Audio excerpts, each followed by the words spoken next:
우리가 방금 읽은 로마서, 이 로마서는 바울이 3차에 걸친 전도 여행을 다 마치고 고린도 교회에 있을 때 이 서신을 적었어요.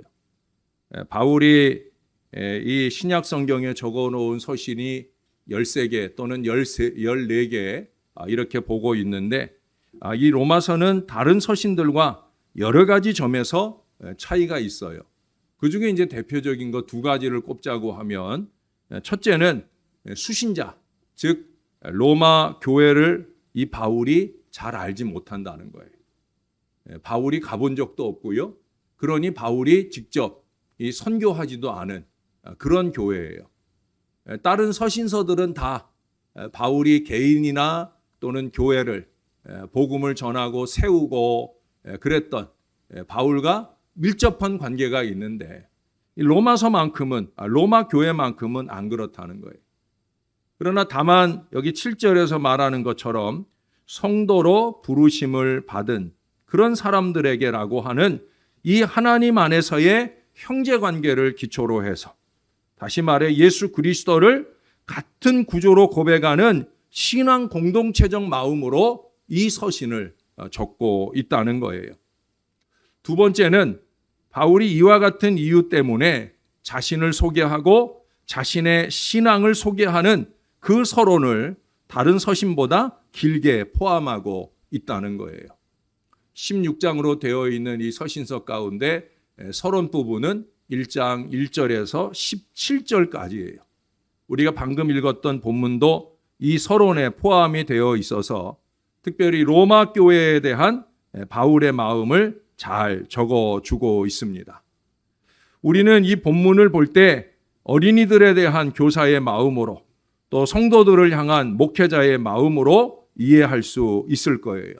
왜냐하면 바울이 로마서를 적으면서, 여러분 11절을 한번 보실래요? 거기 보면 이렇게 적고 있어요. 내가 너희 보기를 간절히 원하는 것은 어떤 신령한 은사를 너희에게 나누어 주어 너희를 견고하게 하려 함이니. 이게 오늘 우리 배 집사님도 기도했지만 3년 세월을 지나고 이제 좀 기지개를 켜고 열심히 있게 신앙해야 될 즈음에 여름 시즌을 맞아서 산으로 강으로 바다로 찾아가는 일은 열심인데, 근데 교회에 오는 일들은 여전히 두려워하고 걱정하는 분들이 많다는 거예요. 목사의 마음은 이 11절의 마음인데, 여기 11절에서 말하는 것처럼 바울도 로마 교인들에게 가서 신령한 은사를 나눠주고 싶다 이렇게 표현한 것처럼, 우리의 사명은 우리가 하나님께로부터 먼저 받은 그 은혜와 그 말씀을 교사들은 어린이들에게, 또 우리들 모두는, 특히 목회자들이나 우리 은혜 받은 중직자들은 또 다른 사람들에게 나누어 주는 것이기 때문에 그렇게 볼 수 있다는 거예요. 이제 로마 교회에 대한 바울의 마음은 하나님께 대한 신앙에 기초하고 있다는 사실을 오늘 본문을 통해 살펴보면서 어린이들에 대한 사랑의 마음과 하나님께 대한 우리 신앙의 새로운 결단이 이 시간 이 말씀을 통해 우리 가운데 세워지기를 소원합니다. 아울러서 바울이 표현한 이 말씀들 모두가 저의 표현으로서 우리 선생님들이나 또 우리 교우들 모두에게 드린다는 것을 말씀드리고 싶어요. 다시 말해 오늘의 말씀은 여러분들을 향한 저의 마음이라는 거예요. 제 마음을 꼭 받아주세요. 꼭 받아주세요. 우리 목사님의 우리를 향한 마음이 뭔가? 바로 이 세 구절 안에 잘 담겨 있어요. 첫 번째는 8절입니다. 8절을 제가 한번 다시 읽어드릴게요. 먼저 내가 예수 그리스도로 말미암아 너희 모든 사람에 관하여 내 하나님께 감사함은 너희 믿음이 온 세상에 전파됨이로다. 첫째로 바울이 로마 교회에 갖는 마음은 뭐예요? 감사예요. 감사. 바로 하나님께 감사한다는 거예요. 우리가 미리 알아야 할 것은 당시의 로마 교회의 상황입니다. 사실 그 당시 로마 교회의 상황은 감사할 만한 정도가 되지를 못해요. 우리가 일반적으로 감사한다 그러면 어떤 감사할 만한 그런 내용이 있어야 되잖아요. 그러나 사실 로마 교회는 뭐 크게 든든한 것도 아니고, 여기 바울은 말하기를 너희 믿음이 온 세상에 전파됨이로다 했지만 뭐 그 믿음이 데살로니가 교회를 향해 적은 편지에서처럼 뭐 대단한 믿음, 견고한 믿음, 본이 될 만한 믿음, 그런 믿음은 아직 아니라는 거예요. 당시 로마 교회는 교회의 형태를 제대로 갖추지도 못했어요. 그저 회당을 중심으로 한 가정교회 정도의 소규모 공동체들이 여기저기 산재해 있다고 볼 수가 있어요. 오늘날로 말하면 죄송하지만 여기저기 있는 상가교회들, 그 형편을 벗어나지 못하고 있다는 거예요. 사도행전 2장 10절에 보면은요, 오순절 사건 직후에 베드로가 예루살렘에서 설교를 하잖아요. 그 당시 오순절이라 각 지역에 흩어져 있는 유대인들이 그곳에 모여왔어요. 그때 거기에 분명히 적고 있어요. 거기 뭐 많은 지명들을 적고 있지 않는데 특별히 로마를 콕 찍어서 로마에서부터 온 유대인들과 유대교에 들어온 사람들이 있었다라고 적고 있어요. 그들 중에서 이 베드로의 설교를 통해 예수를 믿게 된 사람들이 있었을 거예요. 그 2장 후반부에 보면 그러면 우리가 어찌할 거라고 묻고 예수 그리스도의 이름으로 회개하고 세례를 받아라 하는 이 바울의 권면을 받아들인 사람들, 그들이 바로 그 자리에 있었을 거라는, 이제 그들이 로마로 돌아가서 복음의 시작을, 복음의 씨앗을 이루게 되었다라고 하는 거예요. 또 그들뿐 아니겠죠. 방랑하는 유대인들에 의해서 바울의 선교지로부터 모든 문화의 중심지며 다신교의 온상인 이 로마에 예수 그리스도의 복음이 전해지기도 했을 거라는 거예요. 그러나 본격적으로 복음으로 훈련된 그런 잘 무장된 신앙인이 간 것이 아니라 그저 예수 믿고 구원받은 그 수준의 사람들이 가서 이제 자기 신앙을 지키고 이어가는 것도 쉽지 않은 여건이니까 그 믿음이 깊이도 없고 기초도 없고 견고하지도 못했을 거라는 거예요. 바울이 이 로마서의 복음에 대해 자세히 깊이 있게 적는 것도 그들이 이러한 체계 없는 신앙의 상태를 도와주기 위한 마음이 간절하다는 거예요. 다른 교회들은 다 그래도 바울이나 또는 바나바나 또는 베드로나 또는 여러 집사들을 통해 견고한 신앙 지도자들이 세워진 데 반해서 여기는 신앙 지도자들도 없고 어떤 구심점이 없기 때문에 그런 점에서 더 강력한 이 복음적 메시지가 필요한 거예요. 그래서 다른 복음서보다는 좀 길게 특히 이 복음적 교리를 잘 설명해 주고 있어요. 동물 세계에 전쟁이 일어났어요. 사자가 총사령관이 되었고 그 밑으로 많은 동물들이 모여옵니다. 코끼리, 곰, 여우, 원숭이 등등 많은 동물들이 모여와요. 그런데 그때 누군가 소리쳐요. 멍텅구리 당나귀는 돌아가라! 라고 소리를 쳐요. 당나귀가 무척 계면적인 얼굴이겠죠. 그때 이 총사령관 사자가 말하더랍니다. 모두 조용하거라. 당나귀는 나팔수로 쓸 것이다 라고 말했어요. 또 한쪽에서 소리가 들려옵니다. 힘없는 토끼는 뭐하러 왔느냐? 라고 말해요. 그때 사자가 다시 명령을 합니다. 무슨 소리냐? 토끼는 발이 빠르니까 내가 전령으로 쓸 것이다 라고 얘기를 했더라 하는 거예요. 모든 소속된 그 소속원들의 능력을, 그것이 작은 거라고 할지라도 인정하고 감사하고 함께 동역하겠다라고 하는 거예요. 그냥 이야기이지만 여러분, 신앙 공동체는 더 마찬가지예요. 우리 스스로도 부족한데 우리가 누구를 판단하고 할 그런 여력이 아니잖아요. 예? 더군다나 그 이상의 어리석음으로 판단하고 비판할 일이 아니잖아요. 제가 방금 들려드린 그 이야기가 자연의 원리요, 하나님의 원리예요. 하나님은 다 함께하여 하나님의 거룩한 일을 위해 쓰시기를 원하신다는 거예요. 그래서 근본 전국 장로 수련회에서 우리 장로님들이 은혜를 받고 오셔서 제게 처음 하신 고백이 뭐냐면 화목이 중요하겠다 하는 말씀이에요. 이번 주제가 화목하게 하소서거든요. 그래서 화목하고 하나 되는 게 이게 제일 좋겠다라는 고백을 해주셔서 제가 참 많이 감사하고 흐뭇했어요. 하나 되어서 다 같이 우리 하나님께 쓰임 받아야 된다는 거예요.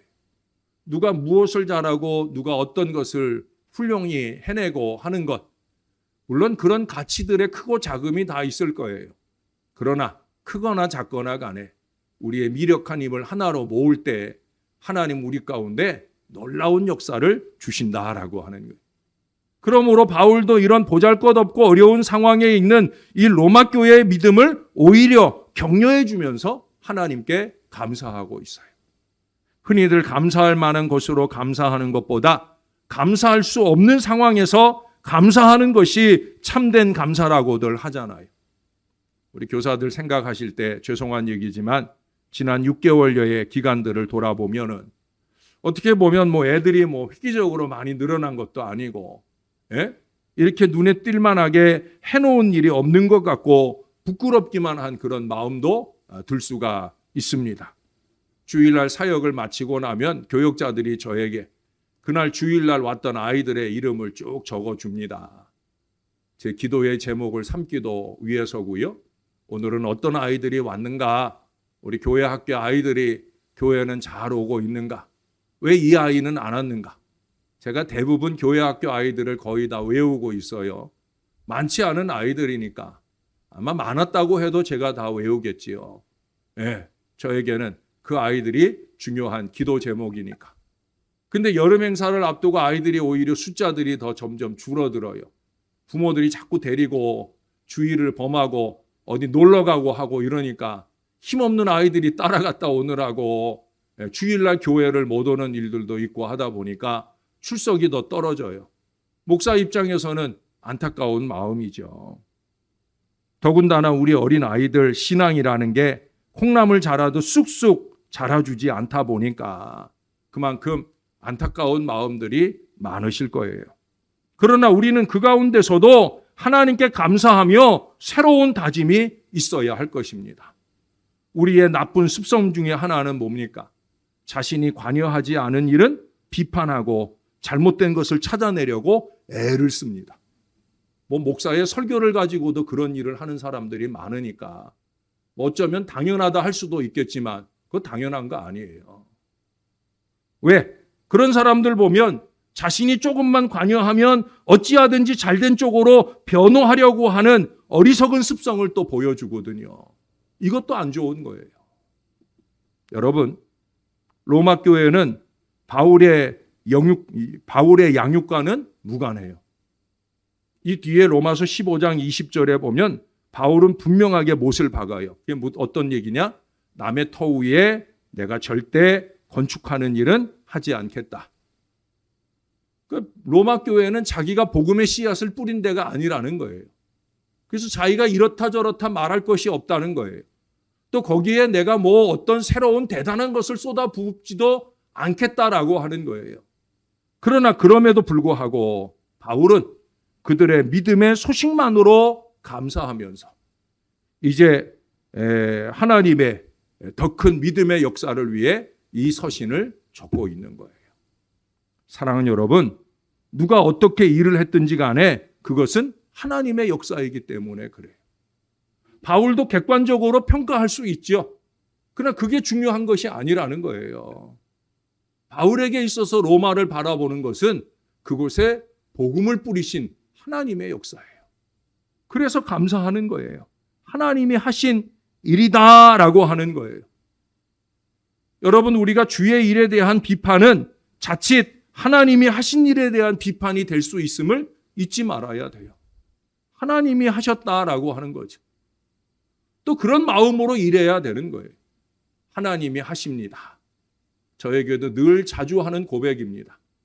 교인들이 어떤 중요한 일로 하나님께 감사할 일이 있을 때 저에게 알려주잖아요. 그 알려준 일로 통해서 저에게 기도해줘서 고맙다든지 이런 표현들을 하지만 제가 그럴 때마다 주는 답변 가운데 하나는 다른 거 아니에요. 하나님이 하셨지요. 하나님이 하십니다. 바로 그거예요. 하나님이 하시는 거예요. 여러분, 범사를 비판적으로만 볼 생각하지 마시고 감사함으로 바라보는 이 건강한 신앙, 이 신앙을 가져야 되는 거예요. 특별히 우리 교회학교 교사들, 여러분, 교회에 3D 사역이 있어요. 3D 사역이라는 건 뭐예요? 기피하는 사역들이 있단 말이에요. 잘 안 하려고 하는 일들이 있어요. 성전 미화라든지 땀 흘리고 고생하는 일들은 잘 안 하려고 그래. 사람들 보이지 않는 데서 빛이 나는 일들, 열심히 해야 되는 일들은 잘 안 하려고 그래. 그 가운데 하나가 바로 교회학교 사역이에요. 교회학교 교사를 하려면 일부 예배를 반드시 드려야 돼. 왜? 11시에 아이들이 똑같이 부모들이 데리고 와서 교회학교 사역이 시작이 되니까. 그러니까 여기 일부 예배 늘 오시는 부지런한 분들이야 늘 생활이 되어 있지만 젊은 교사들 입장에서는 일부 예배 주일날 일찍이 준비하고 오는 게 쉬운 거 아니잖아요. 일찍 와서 예배하고 그리고 또 아이들을 위해서 또 열심히 땀 흘리고 애를 쓰잖아요. 그런다고 누가 와서 한 번이라도 봐주나? 전에 교회 학교가 9시에 모일 때는 제가 늘 가보거든요. 제가 예배 끝나고 나면 한 번 이렇게 쭉 돌아보기도 하고 하는데 지금은 우리와 같은 시간에 시작하고 우리보다 조금 일찍 끝나니까 제가 보지를 못해요. 올라가면서 만나는 아이들이나 머리 쓰다듬어 주는 정도가 전부예요. 교사들이 땀 흘리고 애쓰고 수고하는 그 모습을 보지 못한다는 거예요. 우리 일부 예배 오시는 교인들은 어쩔 수 없는 일일 수도 있겠지만 그래도 아까도 당부해 드린 대로 예배 마치고 집에 가려고만 열심 내지 마시고요. 우리 교회학교 모이는 3층에 한번 쭉 돌아보면서 아이들 예배하는 여건은 어렵지 않은가 이런 것들도 좀 헤아려 보고 무엇보다 이 기피하는 이 교사의 사역으로 수고하는 우리 모든 교사들에게 참 감사하다. 우리 교사들이 있어서 너무 감사하다. 이 마음을 놓치지 말아야 되고요. 또 격려하는 마음도 놓치지 말아야 할 것입니다. 자, 두 번째로 가볼까요? 자, 9절의 말씀입니다. 내가 그의 아들의 복음 안에서 내 심령으로 섬기는 하나님이 나의 증인이 되시거니와 항상 내 기도에 쉬지 않고 너희를 말하며.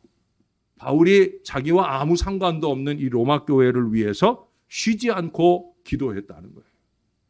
얼마나 대단해요. 예? 그런데 그 다음에 그 앞에 덧붙이는 게 뭐예요? 심령으로 섬기는 내 하나님이, 우리 하나님이 증인이시다. 대단한 자신 있는 고백을 해요. 이 고백은 누가 할 수 있어요? 하나님이 내 심령 들여다봐도 하나도 부끄럽지 않은 사람. 정말 내 심령과 정성을 다해 내가 로마 교회를 위해 기도하고 있다는 것을 하나님 아시죠? 라고 말할 수 있는 사람만이 이 고백이 가능할 거예요. 심령으로 기도하고 있다. 우리는 겉으로 기도할 때는 세상에서 제일 고결한 신앙을 소유한 듯이 온갖 미사여구를 다 사용합니다. 그러나 하나님은 우리의 입술의 소리를 들으시는 게 아니라고 그랬잖아요. 오늘 얼마나 아름다운 소리로 아름다운 언어들로 기도했느냐 하는 것을 들으시는 게 아니라는 거예요. 심령에 간절함이 있느냐. 하나님은 심령의 소리를 들으시는 하나님이다. 여러분 잊지 마셔요. 목사 앞에 여러분들의 신앙을 가장하려고 애쓰지 않으셔도 돼요. 하나님 앞에서 하나님이 나를 보고 계신다. 이 마음을 놓치지 말아야 돼. 목사도 마찬가지고요. 여러분 성도님들도 마찬가지예요. 예수님께서 마태복음 6장 6절에 말씀하셨잖아요. 너희는 기도할 때 내 골방에 들어가 문을 닫고 은밀한 중에 계신 내 아버지께 기도하라. 은밀한 중에 보시는 내 아버지께서 갚으시리라. 아주 중요한 얘기예요. 사람들이 있는 자리에서의 기도보다 하나님과 나 1대1의 관계 속에서의 그 은밀한 기도가 더 깊이 있는 기도, 더 간절한 기도가 되어야 된다는 거예요. 하나님과 우리의 관계는 육적인 관계가 아니라 영적인 관계잖아요. 하나님과 우리만 그렇습니까? 여러분, 우리와 어린이들, 또 나와 다른 사람들과의 관계도 마찬가지예요. 사랑방 리더 헬퍼들이나 그 사랑방 내의 가족들과의 관계도 마찬가지. 교회 중직자들과 또 사랑하는 성도들과의 관계도 마찬가지예요. 목사와 성도들의 관계는 뭐 말할 것도 없어요. 영적인 관계예요. 영적인 관계. 예? 영적인 관계예요. 우리는 영으로 교통하는 관계란 말이죠. 그저 육신적으로 만나서 눈빛을 교환하고 악수를 교환하고 이게 전부가 아니에요. 상대를 향해 어떤 마음을 품고 있느냐. 하나님 우리 중심을 보시는데 우리 중심이 어떤 마음으로 상대를 대하고 있느냐 하는 것이 중요한 거예요. 상대방의 그 마음을 오해해서도 안 되고요. 상대방의 마음을 가장해서도 안 되는 거예요. 상대방을 향한 마음을 가장해서도 안 되는 거예요.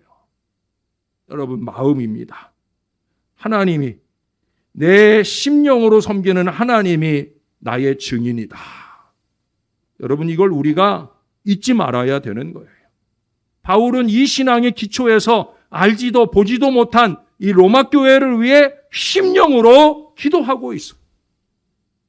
우리는 매주 얼굴을 마주하고 또 우리가 구체적으로 양육하는 어린 심령들이나 교우들을 위해서 얼마나 기도하고 계십니까? 리더와 헬퍼들은 얼마나 사랑방 가족들을 위해 기도하고 계십니까? 사랑방 모임은 잘 모이고 있습니까? 영적으로 잘 양육하기 위해서 정말 마음을 다한, 정성을 다한 섬김과 사역을 하고 있느냐는 거예요. 최소한 이 부족한 목사가 여러분들을 향한 마음만큼은 해주셔야 되지 않겠습니까? 저는 큰 교회를 섬기잖아요. 여러분들은 조그만 사랑방 살림인데 적어도 그 식구만큼은 목사가 전 교인들을 대상으로 하는 이 기도와 섬김에 최선을 다하고자 하는 마음만큼은 함께 동역해 줄 수 있어야 된다는 거예요. 제풀이라고 하는 분이 얘기했어요. 사람들은 지도자에게 백조의 우아함, 참새의 친절, 독수리의 힘, 올빼미의 밤시간을 요구하며 어떤 이들은 그런 새가 카나리아의 먹이로 살기를 기대한다. 긍정적인 얘기도 있고요. 부정적인 얘기도 있어요.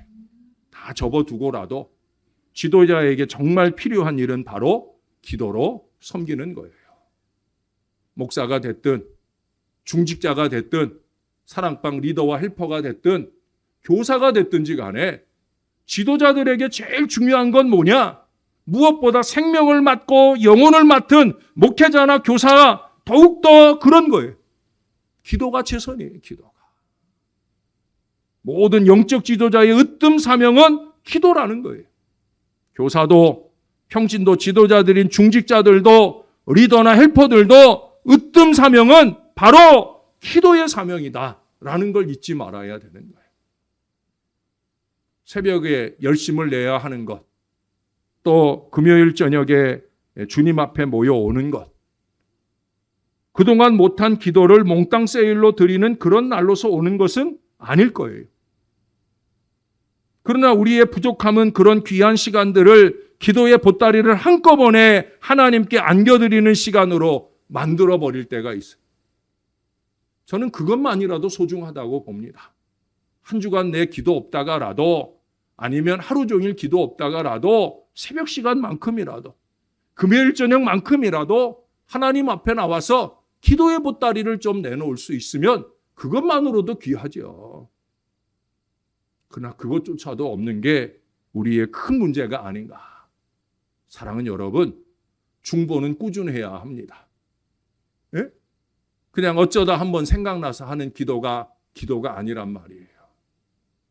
내 심령의 증인 되시는 하나님이 내가 늘 골몰하고 내게 맡겨진 영혼들을 위해 늘 기도한다는 것을 하나님이 다 보고 계신, 그래도 하나도 부끄럽지 않고 하나님이 내 기도대로 역사를 주심에 대한 감사가 넘치는 신앙, 우리에게 바로 그 신앙이 필요하다는 거예요.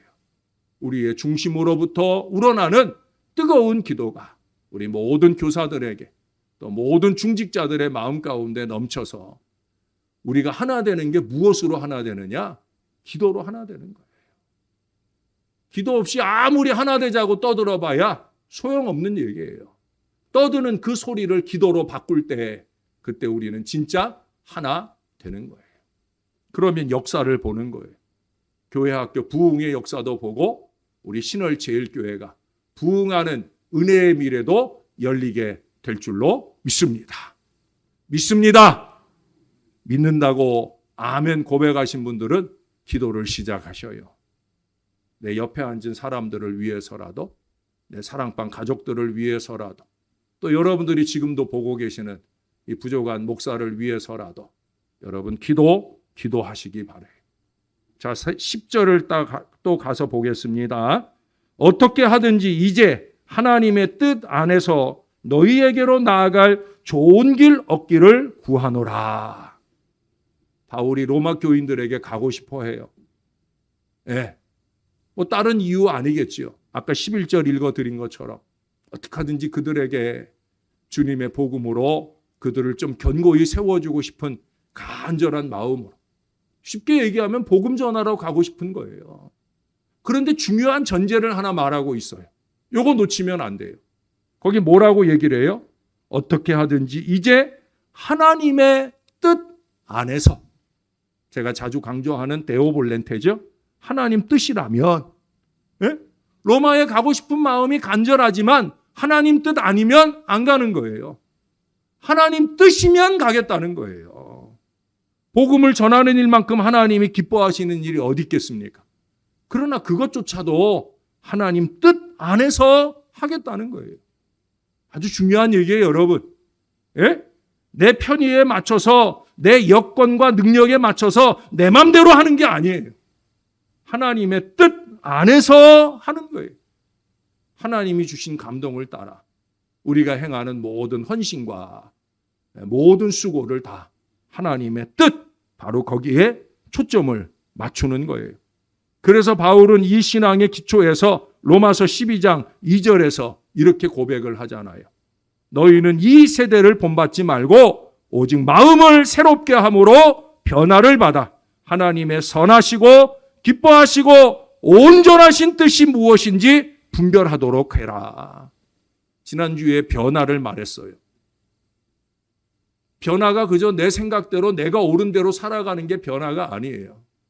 신앙인의 변화라고 하는 것은 아버지 하나님의 뜻에 가까워지는 게 변화예요. 하나님의 뜻과는 자꾸 멀어지면서 자기 마음대로 하는 일이 변화가 아니란 말이에요. 변화는 하나님의 선하시고 기뻐하시고 온전하신 뜻, 그것을 분별하고 그 뜻대로 살아가려고 하는 영부림, 산부림, 그것이 바로 변화라고 하는 거예요. 우리는 그동안 너무 내 뜻대로, 우리의 뜻대로를 주장하다 보니까 하나님의 뜻을 분별하려는 관심을 전혀 고려해 보지도 않았던 적이 얼마나 많은지 몰라요. 우리의 많은 계획들, 특별히 어린이들을 위한 계획들이, 결단들이 나의 뜻, 우리의 뜻이 아닌 하나님의 뜻이 되도록 우리의 지혜를 모아야 합니다. 하나님 말씀해 주세요. 주의 종이 듣겠나이다. 우리 지난주에 보았던 마리아의 고백처럼 주의 여종이로니 말씀만 하옵소서. 말씀대로 내게 이루어지이다. 그 마음이 필요하다는 거예요. 얘기 하나 하고 오늘 말씀을 마치려 해요. 최건능 목사님이 평안북도 어느 산골에서 전도할 때의 일이에요. 평안북도 어느 산골이니까 화전민들만 옹기종기 모여 사는 아주 작은 마을이에요. 그 산 여울가에서 최 목사님이 큰 소리로 외쳤습니다. 사람 죽는다! 사람 죽는다! 제가 이렇게 큰 소리로 외칠 때는 다 이유가 있는 거죠. 정말 큰 소리로 외쳤기 때문이죠. 뭐. 사람 죽는다! 사람 죽는다! 이 소리를 들은 화전민들은 무슨 일인가 해서 금세 마을 안에 있는 대부분의 사람들이 다 모여왔어요. 도대체 어떻게 된 겁니까? 그때 이 최 목사님은 태연하게 예수 믿으세요. 예수 안 믿는 사람 다 죽어요. 라고 말하더라는 거예요. 그러니 화가 나잖아요. 그래서 그 사람들이 다 화가 치밀어서 팔을 걷어 붙이면서 막 덤벼들 기세로 이놈의 영감탱이가 무슨 소리를 하는 거야? 라고 외치며 달겨들려고 합니다. 그때 최 목사님이 얼른 몸을 피하면서 그때 생각난 게 몸 안에 있는 누런 마패 비슷한 메달을 꺼내들고 아맹어사 출도요! 라고 외쳤더랍니다. 그러자 그 사람들이 그 소리를 듣고는 사실 그때는 암행어사 없어진 때거든요. 그런데 다들 낯짝 엎드려가지고 죽을 죄를 지었으니 살려만 달라고 그렇게 빌고 막 그러는 거예요. 그러자 최 목사님은 위험 있게 말했습니다. 나는 사람이 보낸 암행어사가 아니라 하나님이 보낸 암행어사요.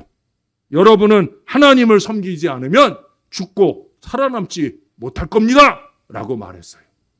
그러자 그 사람들이 하나님만 섬기면 우리 죄는 다 용서받을 수 있는 겁니까? 살 수가 있는 겁니까? 라고 물어옵니다. 최 목사님은 당연히 웃으면서 물론이지요. 여부가 있겠습니까? 라고 말하자 그들 모두가 최건능 목사님의 복음을 받아들이게 되었고 구원을 받게 되었다라고 하는 거예요. 하나님의 뜻 안에서 하나님이 주신 지혜로 이룬 복음의 역사입니다.